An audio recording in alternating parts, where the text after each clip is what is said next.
Samantala, Department of National Defense, pinag-aaralan rin ang nararapat na hakbang ng kanilang ahensya kaugnay sa naging ruling ng Arbitral Tribunal ukol sa usapin ng West Philippine Sea.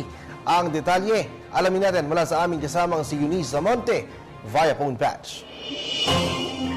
Maraming salamat, Kirby. Kinatuwa ng kagawaran ng Tanggulang Pambansa ang katatapos lamang na tagumpay ng Pilipinas sa UN International Tribunal Court.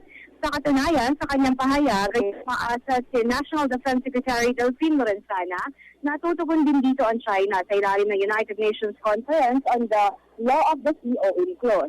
Aniya sa ngayon ipinag-aaralan pa nga raw nila ang rulings dahil ang decision of tribunal ay manggit 500 pahina na masusi nilang hihimay-himayin isa-isa kasama si Pangulong Rodrigo Duterte para malaman kung ano nga ba ang susunod nating aksyon sa West Philippine Sea.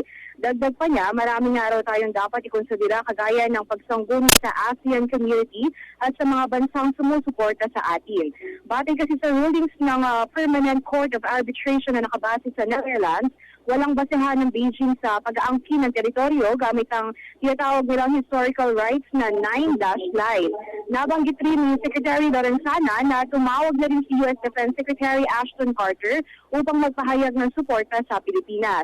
Nang matanong naman kung madadagdagan nga ba ang seguridad sa West Philippine Sea, ngayon lumabas na ang desisyon ayon kay Secretary Lorenzana ay sa ngayon pinag-aaralan pa muna itong maigi bago gumawa ng isang malaking hakbang. Matatandaan na una na rin nabanggit ni President Duterte na nais niyang bumisita sa West Philippine Sea na sakay ang isang jet ski dala ang ating watawat.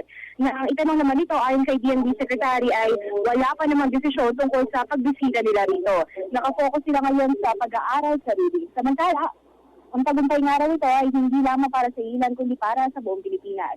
Ito po si Eunice Zamonte para sa PTV News. Maraming salamat sa iyo, Eunice.